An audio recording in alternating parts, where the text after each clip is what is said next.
Yeah, hi, Sundara Rami from RCB Technologies. రీసెంట్గా ఒక India and Singapore centric crypto exchange World crypto exchange bankrupt అయిపోయిందండి. Withdrawals కొత్తగా trading activity మొత్తం నిలిపేశారు. What happened in World stock exchange అనేది ఇప్పుడు now we are going to discuss. So రీసెంట్గా 2008 నుంచి 2022 జనవరి నుంచి డౌన్ ట్రెండ్ స్టార్ట్ అయిన ఈ క్రిప్టో ఎపిసోడ్లో లేటెస్ట్గా ఏంటంటే వరల్డ్ ఎక్స్చేంజ్ బ్యాంక్రప్ట్ అయిపోయిందండి. అది కొత్తగా విత్డ్రాల్స్ కానీ డిపాజిట్స్ కానీ లేదా ట్రేడింగ్ కానీ మొత్తాన్ని స్టాప్ చేసి పెట్టేసింది. ఏం జరిగింది ఈ స్టాక్ ఎక్స్చేంజ్లో మనం we are going to discuss. So ఈ ఎక్స్చేంజ్ పెట్టింది వెరీ రీసెంట్గా అండి, 2018లో స్టార్ట్ చేశారు ఈ ఎక్స్చేంజ్. ఇది బేసికల్గా లాంగ్ టర్మ్ ఇన్వెస్ట్మెంట్, అంటే క్రిప్టోలో లాంగ్ టర్మ్ ఇన్వెస్ట్మెంట్ని ఎస్ఐపి రూపంలో ఇన్వెస్ట్ చేయడాన్ని అండ్ క్రిప్టో హోల్డింగ్ చేయడాన్ని and interest rates on the cryptos మీద 12.5% వరకు ఇవ్వడాన్ని ఎంకరేజ్ చేస్తుంది యూజర్స్ని. ఈ ఎక్స్చేంజ్లో ఇప్పుడు వరకు అయితే 275 కాయిన్స్ లిస్ట్ అయినాయండి. అంటే లైక్ స్టాక్ ఎక్స్చేంజ్ లాగా ఇది కూడా ఒక ఎక్స్చేంజ్. దీనికి తేడా ఏంటంటే ఇది ఎస్ఐపి రూట్లో లాంగ్ టర్మ్ ఇన్వెస్ట్మెంట్ ఎంకరేజ్ చేస్తుంది. దాంతోపాటు మీ దగ్గర క్రిప్టో కనుక ఉంటే కనుక ఇక్కడ మీరు దాన్ని లెండింగ్ చేయడం ద్వారా 12.5% వరకు నీకు వడ్డీ కూడా అది నీకు ఇస్తుంది అనమాట. సో దీంట్లో పెద్ద పెద్ద ఇంటర్నేషనల్ ఫేమస్ ఇన్వెస్టర్స్ పార్ట్నర్గా ఉన్నారండి. కాయిన్ బేస్ వెంచర్స్ కావచ్చు, లేదా పెంటెరా క్యాపిటల్ కావచ్చు, వాల్వార్ వెంచర్స్ కావచ్చు, వీళ్ళందరూ కూడా దీంట్లో పార్ట్నర్స్గా ఉన్నారు. సో వీళ్ళు రీసెంట్గా 2008లో స్టార్ట్ చేసిన సరే వీళ్ళ ఉన్న అసెట్స్ అయితే 10x గ్రోత్ ఉంది అండ్ యూజర్ బేస్ కూడా ఆల్మోస్ట్ 40 times గ్రో అయింది గత 4 yearsలోనే. అండ్ వాళ్ళ స్టాప్ కూడా 40 members నుంచి మోర్ దెన్ 200 members వరకు కూడా వాళ్ళ కంపెనీ స్టాప్స్ గ్రోత్ ఉంది. అంటే బాగా ఫాస్ట్గా గ్రో అయిన క్రిప్టో ఎక్స్చేంజ్ అనమాట ఇది బేసికల్గా India and Singapore centric users ఉన్న ఎక్స్చేంజ్ అండి. ఇండియాలో టోటల్గా దగ్గర ఒక 20% వీళ్ళ యూజర్ బేస్ అంతా ఇండియా నుంచే ఉంటారని.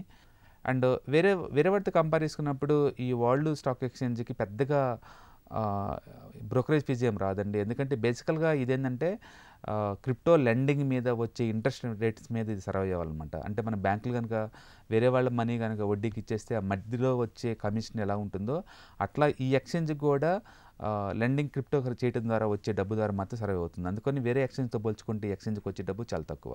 ఓకే, రీసెంట్గా వచ్చిన ఈ క్రిప్టో ప్యానిక్ తోటి అంటే లోనా కొలాప్స్ అవ్వటం కావచ్చు, లేదా సెల్సియస్ అవ్వచ్చు, లేదా 3 యారో క్యాపిటల్ కొలాప్స్ అవ్వటం కావచ్చు, వీటన్నిటి వల్ల ఏంటంటే మిగతా స్టాక్ ఎక్స్చేంజ్లు అన్నిటికి కూడా ప్రెజర్ బిగినే ఉంది. ఎందుకంటే ఫండ్స్ అందరూ ఒక్కసారిగా విత్డ్రాల్ చేయడంతో ఈ ఎక్స్చేంజ్లో ప్యానిక్ స్టార్ట్ అయింది.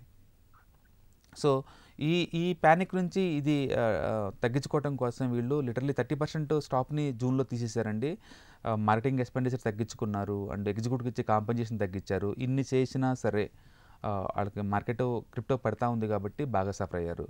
వీళ్ళు మొదట్లో 3 యారో క్యాపిటల్ దగ్గర మాకు ఎలాంటి లింక్స్ లేవని చెప్పారండి. తర్వాత అర్థమైంది ఏంటంటే వీళ్ళ దగ్గర ఉన్న క్రిప్టోస్ని వాళ్ళకి లెండింగ్కి ఇచ్చారనే విషయం మనకు అర్థమవుతుంది. తద్వారా ఇప్పుడు 3 యారో క్యాపిటల్ కంప్లీట్గా బ్యాంక్రప్ట్కి ఫైల్ చేసిందండి. అంటే వీళ్ళు ఇచ్చిన క్రిప్టో కరెన్సీస్ ఏవైతే ఉన్నాయో అవి తిరిగి వీళ్ళకి రావన్నమాట.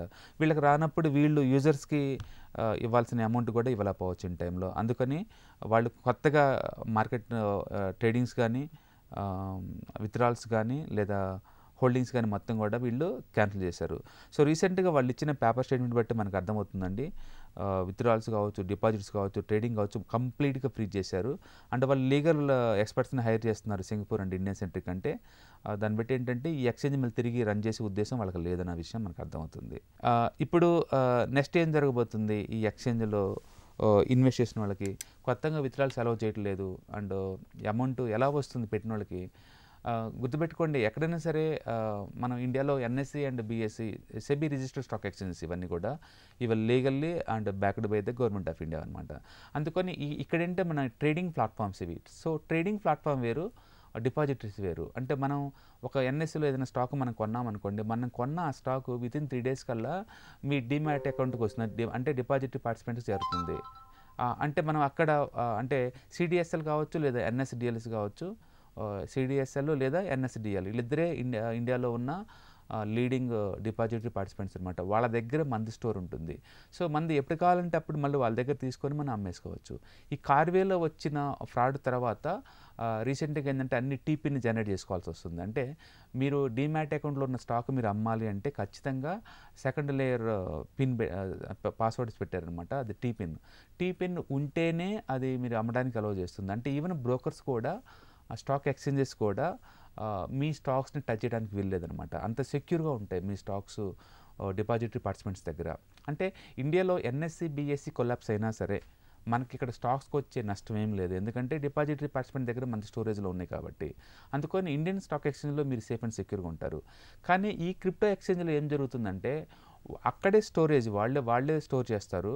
అంటే వాళ్ళే డిపాజిట్లాగా ఫీల్ అవుతున్నారు. అక్కడే మనం ట్రేడ్ చేస్తున్నాం. వాళ్ళే బ్రోకర్స్ అన్నీ వాళ్ళే కాబట్టి న్యాచురల్గా మీకు రిస్క్ ఎక్కువ ఉంటుంది. సో ఈ ఎక్స్చేంజ్లో మీకున్న ప్రాపర్టీ ఏదైతే ఉంటుంది, క్రిప్టో కరెన్సీస్ ఏదైతే ఉందో, అలాగే క్రిప్టో బారో చేసినా లేదా క్రిప్టో లెండింగ్ చేసినా సరే ఈ ఎక్స్చేంజ్కి అవన్నీ కూడా ఎక్స్చేంజ్ వాళ్ళు ఎసెట్లాగా ఫీల్ అవుతారు. వాళ్ళు వేరే వాళ్ళ దగ్గర వాటిని రెంట్కి ఇవ్వటం కానీ లేదా ఇన్వెస్ట్మెంట్ చేయడం జరగని నా క్రిప్టోస్ ఈ ఎక్స్చేంజ్ కొలాప్స్ అయినప్పుడు ఆటోమేటిక్గా ఆ ఎక్స్చేంజ్ అసెట్స్ కూడా కొలాప్స్ అయిపోతాయి. అందుకని మళ్ళీ అందులో ఉన్న ఇన్వెస్టర్స్కి అది తిరిగి వచ్చే ఛాన్సే లేదు. ఓకే, అంటే ఏదన్నా ఒక కంపెనీ దివాలా తీసింది అనుకుందాం. ఫస్ట్ ఎవరికి మనీ వస్తుంది?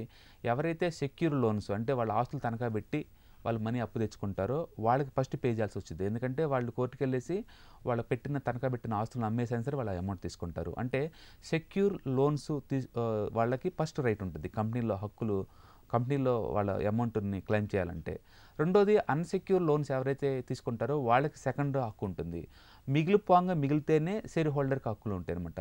సో ఎక్కడైనా సరే ప్రపంచవ్యాప్తంగా కంపెనీలు ఇలానే ఉంటుంది.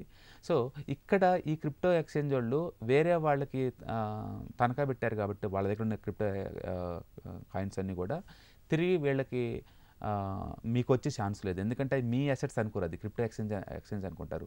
అందుకని మళ్ళీ ఈ ఎక్స్చేంజ్ని వేరే వాళ్ళు ఎవరైనా కొని మళ్ళీ అది ప్రాఫిటబిలిటీ తీసుకొస్తే తప్ప మీకు వచ్చే ఛాన్సే లేదు. అంటే లిటరల్గా ఈ వరల్డ్ క్రిప్టో ఎక్స్చేంజ్ కొలాప్స్ అయింది అంటే అందులో నుంచి మీకు అమౌంట్ వచ్చే ఛాన్స్ చాలా రిమోట్ ఛాన్స్ అనమాట. అంటే లిటరల్లీ అండ్ ఫర్గెట్ అనమాట. Legal bottles take too much time అనమాట.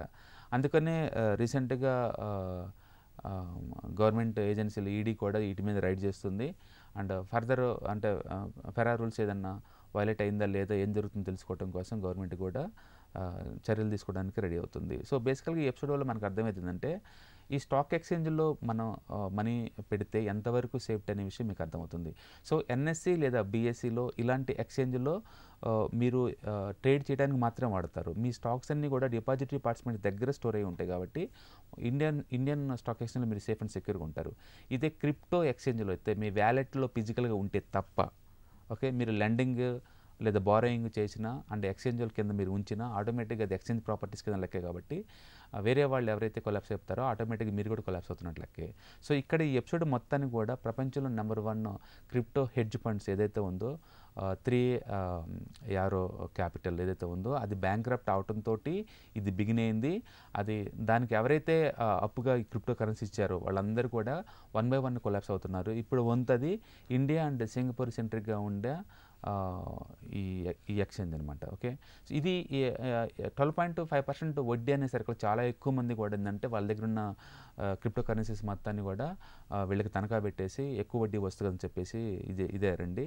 దీన్ని బట్టి మీకు అర్థమవుతుంది ఈ క్రిప్టో కరెన్సీస్ వచ్చే వడ్డీలు కూడా ఈ లెండింగ్ అండ్ బారోయింగ్ బిజినెస్ కూడా ఎంత రిస్కీ అనేది. అందుకని గవర్నమెంట్ ఆఫ్ ఇండియా మొదటి నుంచి కూడా క్రిప్టోని దాన్ని చాలా వేరుగా తీయడం జరుగుతుంది.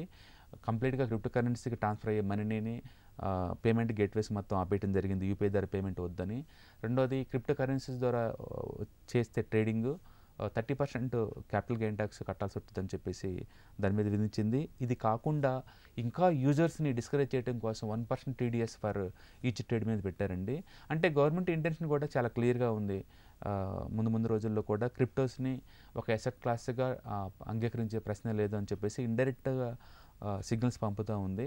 బట్ ఇప్పటికే చాలామంది ట్యాప్ అయ్యారండి. ప్రపంచవ్యాప్తంగా చాలా ఎక్స్చేంజెస్ మొత్తం కూడా ఈ క్రిప్టోని నమ్ముకొని ఉన్న ఎక్స్చేంజ్లు అని కావచ్చు, క్రిప్టో ప్లాట్ఫామ్ కావచ్చు, క్రిప్టోలో ఇన్వెస్ట్ చేసిన కంపెనీస్ కావచ్చు, క్రిప్టోని ఎంకరేజ్ చేసే కంట్రీస్ కావచ్చు, అన్నీ కూడా చాలా దారుణంగా డ్రాప్ అవుతుంది. ఎప్పుడైతే ఈ క్రిప్టోలో ఆల్ టైమ్ హై నుంచి డ్రాప్ అవటం స్టార్ట్ అవుతుందో ఆల్మోస్ట్ కొన్ని క్రిప్టో కరెన్సీస్ 90% డ్రాప్ అయిన క్రిప్టో కరెన్సీ కూడా ఉన్నాయండి. అండ్ క్రిప్టో కరెన్సీస్ అన్నిటికీ పెద్దన లాంటి బిట్ కాయిన్ కూడా లిటరల్లీ 70% డ్రాప్ అయిందంటే మనం ఊహించుకోవచ్చు ఈ సివియరిటీ లెవెల్. ఓకే, సో ఇలాంటప్పుడు ఈ లెండింగ్ బిజినెస్లో ఉన్న ఇన్ని కూడా కొలాప్స్ అవడం అనేది జరిగే పని. ఇప్పుడు అదే జరిగింది వరల్డ్ ఎక్స్చేంజ్లు కూడా. కాబట్టి ఇది ఇండియా అండ్ సింగపూర్ సెంట్రిక్ కాబట్టి కొంచెం ఇండియన్స్ ఎక్కువ మంది ఎఫెక్ట్ అయ్యే ఛాన్స్ ఎక్కువ ఉంటుంది. ఓకే, సో బేసికల్గా యూజర్స్ గమనించాల్సిన విషయం ఏంటంటే క్రిప్టోలు చాలా రిస్కీతో కూడుకున్నాయి అండ్ గవర్నమెంట్ బ్యాక్డ్ ఉండదు పెద్ద వాటికి, గవర్నమెంట్ లీగల్ ఏజెన్సీ దగ్గర నుంచి.